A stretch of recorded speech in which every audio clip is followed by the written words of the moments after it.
It's fascinating, man. Something I'm curious about is every funny guy from high school and college, none of them are doing anything right now that I know of. Yeah.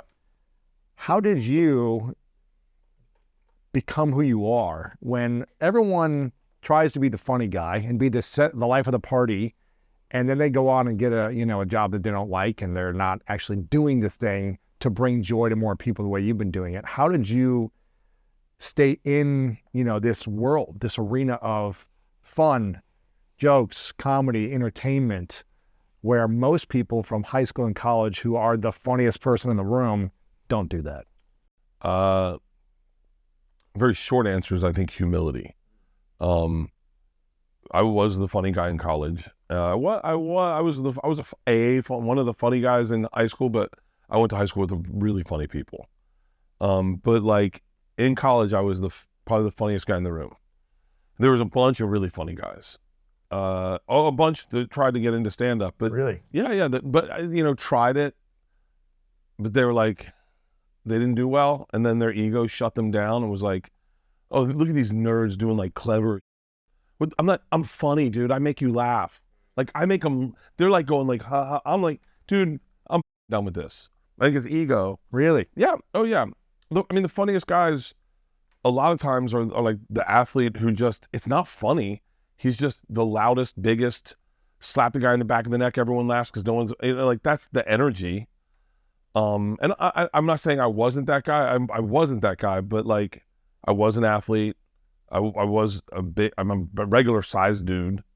In college, I was a frat boy. I was like a meathead, and I'm sure a lot of my laughs were at the expense of other people at times. But when I got to New York, and there was this thing of my ego was shutting me down, of like not, like I didn't want to put myself out there, really be vulnerable and say like, I want to be funny. How do I do this? Like, can someone help me? Because I was funny. I knew I was funny, but you got to go like, I got to learn. I want to learn. But there's an art to stand up and comedy versus a group of 5 buddies and telling jokes and just having people laugh at you. Completely different. Or, I mean, let's be honest, with the guys I grew up around, just calling your friend gay. Right. That was like, people laughing. That was the sense of humor. Right. Look at him, look at this shirt, like, and it doesn't translate. You got to figure out, number one, you got to find your voice. Well, number one, you got to learn the craft a little bit. You got to figure out how to write a joke and learn how to write a joke and learn stage presence, learn how to think quick on your feet. There's a lot, be comfortable on stage. There's a lot of that goes on. And then after you get all that, you got to find your voice. And that's going to take you How did you find your voice? And was it different than what you were in college for those years? So what's interesting is that I had my natural voice the very first time I got on stage. Really? 100%. Was closer today to where I was that first time than ever in my life. What happened is I moved to New York, and comedy wasn't doing what my natural voice was. I was more of a storyteller, and New York was very set up punch, very crowd worky, very quick on your feet, very improv-y, but like trick improv, like you ask someone a question, but you already have the punchline, and then you could like trick people to think you came up with it on the fly, and it was like that. And so I had to learn that, and I had to learn crowd work. Interesting. And then I moved to LA, and I got further away from my voice as I learned real setup punch. I wish I could remember one of them. But you know what cops hate when you touch their faces. Like, and then that was me. And then I took it on the road, and I got a little better, but I was always sort of derivative of what else you were seeing. And I think that was a lot of us comics. We're all derivative. We're all derivative of Dane, if we're going to be very candid. Dane and Dave Attell and Mitch Hedberg were like the guys. Right. Dane was like a god back in the day, right? I mean, I saw him a couple of weeks ago at the club, and he's still just like so powerful. He's so good. And he can extend a story for like 15 minutes and keep you hooked. He's so good. There's no joke yet. It just keeps telling it and building it. He's amazing. But I think podcasting helped me find my voice. Really? Yeah. But you started in 2012, right? I started whenever Rogan started. I started doing my podcast like a couple years after Rogan, but I started doing Rogan's podcast when he's, right, the first year he was doing it. Yeah. And I remember going in with jokes to do his podcast the first time. Interesting.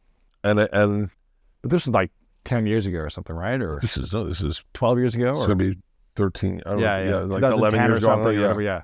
And you came in with jokes. And this is my impression of Joe. huh? Because you don't tell a joke to another comedian. You would never run. I'd never fly a joke by you. Or I might go like, hey, let me ask you. You heard something like this? I'll do that. But I would never like really tell you a joke as a comic. Why not? It just isn't. It's not. That is against the law in our business. What are the unwritten rules in comedy? You do not run a bit by another comic and think they're not going to catch it or smell it. I remember Patrice O'Neill. Someone was doing a bit and he goes, "Are you doing a bit to me right now? You think I'm gonna sit and listen to a bit? Wow. Out in front of the club. Do it on stage. Don't do it in front of me. Gross." And I told Rogan a bit about On his show. I said it and then I watched it start to fall apart. And then I was like, never mind. He goes, well, no, tell me.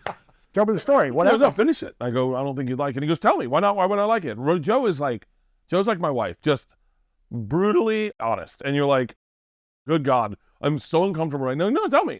Why don't think you like it? You're a fan. He goes, just tell me the thing. And then I told it to him and he goes, I like it. Okay. And then I was like, okay, this is not jokes. This is not jokes. This is not morning radio. This is going to be two friends talking and having a conversation. And at best, the best of two friends talking is when people go, hey, did you hear about that time Joe lit shoe? And you're like, wait, what? Or, hey, did you hear about the time I a pizza box or I fought a bear? Right. And that was what worked on Joe's podcast was my dad's on speed and he's been putting pregnant women's under his tongue. And he's like, wait, tell me more. And then you're like, okay. And, or I had this weird interaction with a bellman and then I told her on Joe's story and then all of a sudden that became a bit. And then I'm like, oh. And so I started developing bits based on a real authentic conversation like I would have had in high school, like I would have had in college, like I did the first time on stage. I started having these authentic conversations. And then I got known for a little bit. I was like, hey, next time I'm on, remind me to tell you about the time I got involved with the Russian mafia. And he's like, wait, what? I was like, I'll tell you when next time I'm on. Ooh, that's a good good promo. And then a week later, he's like, dude, you got to come on and tell me the story. And so then that's when I found my authentic voice. Interesting. What is your authentic voice, if you could voice it? I think it's a little bit Florida. Like, I think there's this like, and this is way overthinking it, but there's a little bit of the wild men that went through Florida that I have a little bit of all of them, a little bit in me. I have a little bit of meathead, a little bit of moron, a little bit of like Carl Hyacin, a little bit of Ernest Hemingway, a little bit of this weird Florida eclectic man that is the Florida man. And it's like, my stories are a little outrageous the way you would hear in Florida because no one just told you facts. They told you the story. They wanted you to, I mean, I remember older men when they'd tell a story and they'd have words like monstrasa. And you're like, well, I don't even know what that means, but I know what you're saying, like our baseball coaches growing up would just tell you these stories. Back in the day when I was playing ball and this and this. And they were ball busters and they were men and they'd fist fight, but they drank and they chewed tobacco and they thought you were weak if you didn't chew tobacco. And like, I feel like, and then juxtapose all of that with my father, who's a very pretty straight-laced Brooks Brothers wearing Democrat in a sea of Republicans. Wow. Very, very, very, to this day, very progressive. Huh. To this day, if you like, and he's very humble. His mantra in life is eat cash checks. Wow. Instilled that into me to a fault.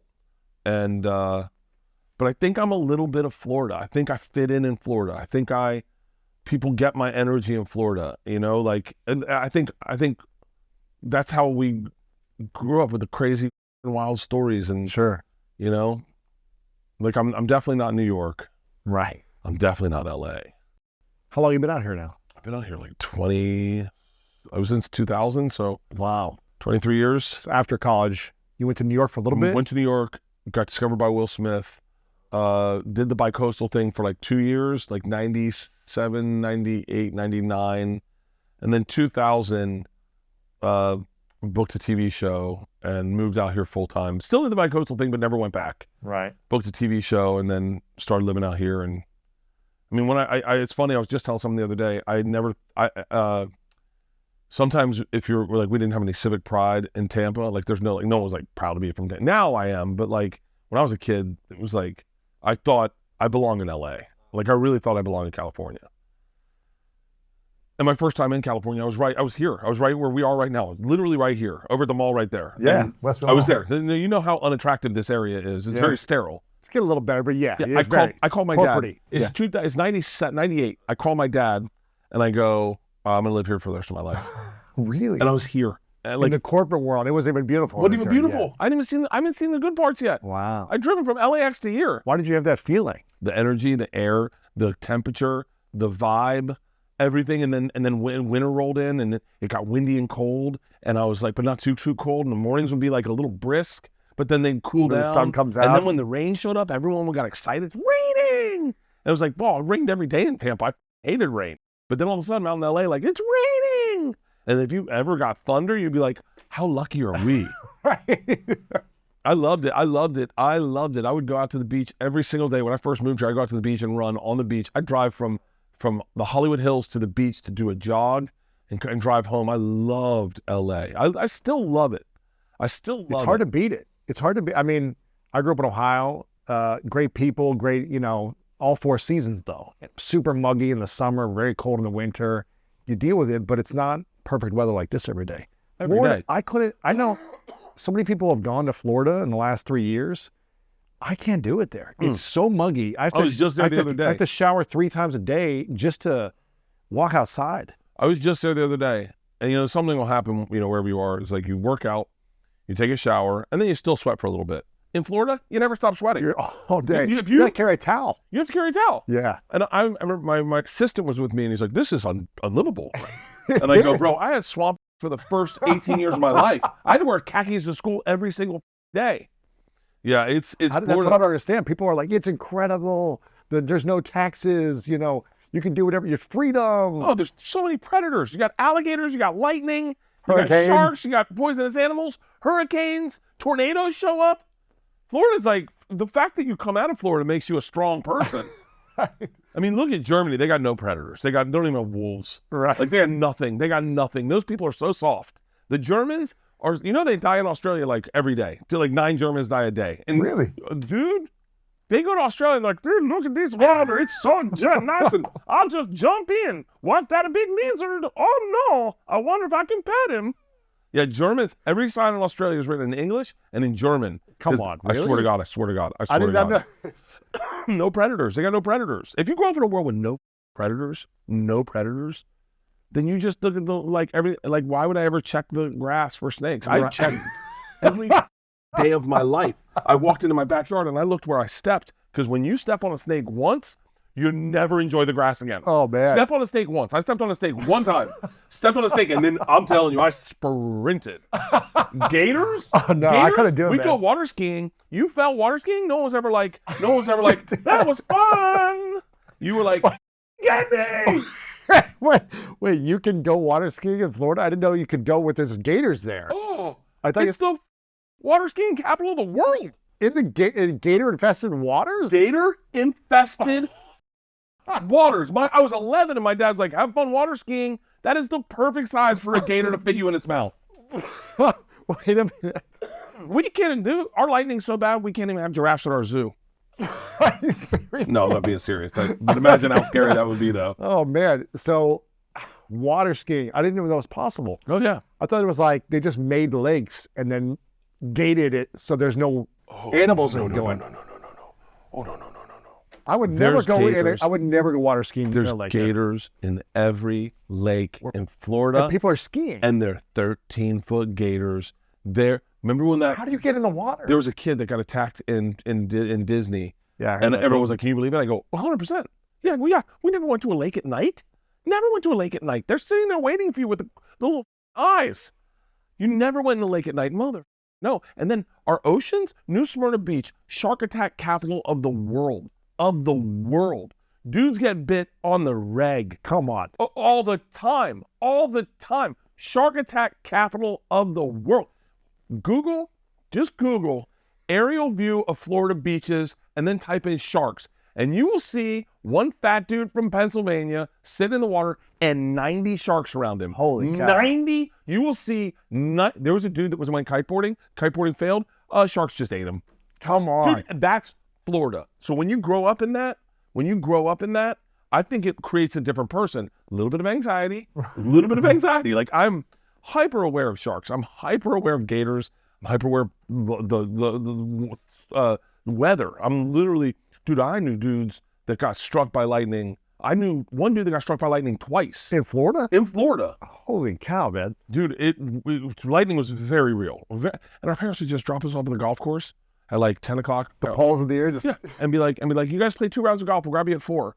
And you play 1 round of golf, go in, get a root beer, get a cheeseburger, then you come back out, play another round, and that's when the rain comes in. Like, anyone from Florida right now is going, it starts raining around 2 or 3. Every day it rains at 2 or 3 thunderstorms roll through. Every day in the summer. And our parents just left us out with steel rods and go in this field. Good luck. Hopefully I'll see you at 4. It was, dude, I'm trying. I wish I could work a bit out of it. I feel like you're working one right now. This is good, so man. true that, like, you start realizing. I was on a hike with my daughter Isla. My daughter Isla says some really insightful things sometimes in her own little weird way. How old is she? I don't know. She's 16. Yeah. She's 16. And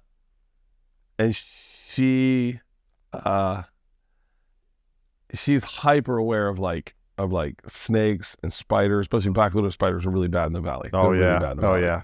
I just moved to Studio City. Oh, brother, take your Adirondacks and flip them upside down. You'll see little white balls underneath it. It's all the babies. All the black widow spider webs. That's where they put in your Adirondacks. Oh, man. If you have one of those Stop at Rock City little mailboxes, they're bad. So we're in Hawaii with the family. We're on a hike and we're with this guide, and he is like super like casual, and Isla is everywhere. And he's like very laid back. It was like he got really high, and he's like, I'm not going to do the Hawaiian accent because it won't sound Hawaiian. It'll just sound racist. He's like, well, I don't even know what it sounds like. And he says and Isla goes, aren't you worried about snakes? And he goes, we don't have snakes in Hawaii. She goes, you don't have snakes in Hawaii? And I went, no. She goes, well, that explains everything. And he goes, what? And then she looks at me, she goes, I've been wondering why this guy's so relaxed. He didn't grow up with snakes. And she goes, can you imagine that, Dad? Never worrying about a snake. And then I thought, just casually, every time we play softball in our front yard and the ball rolls into the bushes and you stick your hand in there, it's that Flash Gordon moment where you're like, am I getting bit by a snake? Right. Like, and my whole life. And if you grow up in Hawaii and you just hands in bushes, like, yeah. You put your whole face in there. the whole face. I wonder what's back here. Hey, let's flip these rocks over. This is hilarious, man. Here's what I'm fascinated by. You've got 3 shows. You got essentially 2 podcasts, a YouTube show. I don't know how you do those 3. You got a Netflix special right now, which is hilarious. You got the Machine movie in theaters, and you got a world tour coming up. I don't understand how you were mentioning before we started about how you aren't really doing therapy right now because every day you're talking about yourself. Yeah. How do you manage really staying healthy, happy, keeping up your relationships while doing so many incredible projects all at once and having to be on to promote them all and come up with great, promos and hooks and just be on constantly? How do you manage it all? Well, it's interesting. So the hardest part is that all the promotion stuff is a hat you wear. Like it's your brain is in that mode, and staying healthy is oddly enough is not, and I'm not the most healthy guy in the world, but like as I cough, even like mental health and just relationship health, and so I try to stay super grounded in like just how lucky I am. Like it's gonna sound super silly, but like Rob Dyrdek did this, talked about this. I love Rob. He talked about this like quantifying his happiness one day. Yep. He measures it all every day. I'm not that guy. It's unbelievable. So I draw a lot of inspiration from people that are totally not like me at all. Like David Goggins and Rob Dyrdek and Cam Haines and like I can't do half a marathon every day like Cam does. But one day I just go, I'm going a full Cam. Let's go half a marathon today. Let's just do 12 miles on the treadmill. Let's have fun. Rogan is a great inspiration. Jesse Itzler. He's great. I was texting with him last night. I think I'm going to do this. Are you going to Hell in the Hill? Yeah. No. I'm going to do the run. 29029 or the all-day running? Whatever the one is in Georgia. The party one. Dude, yeah, that's going to be a blast. And so So from Rob Dyrdek, I got this. I actually figured out. I'd heard of gratitude my whole life, but I figured out how to quantify gratitude. And, Really? and yeah, I started keeping this thing called a happiness journal. I started writing down things that made me happy, and then writing down things that didn't make me happy, and then going like, okay, let's identify the happy things, and then let's start doing more of those, even if there's stuff that's out of my comfort zone, super silly, like super easy to quantify. I was like, I know making dinner for my breakfast for my daughters makes me very happy, and having breakfast with them makes me even happier. One morning, I know that I wrote it down in my happiness journal. One morning I'm hungover. It's 7 a.m. Girls are in the kitchen and I hear them and I'm like, I'm going back to bed. And I go, hold on. I've proven that making them breakfast makes me happy. So let's just make them breakfast. I get up, I make them breakfast. We start laughing. I kind of forget that I'm hungover entirely. George is like, you want to go for a hike? And I go, I know that makes me happy. We go for a hike, and then I go for a hike and I feel amazing. And I'm like, and then I started listening a little more to Rob Dyrdek, and I can't apply everything he does because I'm not totally that guy. He's very dialed in. But I really started quantifying gratitude and trying to be grounded in gratitude, and place that gratitude and understand that anything from the outside is just stuff from the outside. And as far as mental health, I stay off all social media apps. Like I don't read comments, and I stay away from it, and it'll creep in at times. Like you can't help it. Sure. Like you'll slip in, and you're like, God dang it.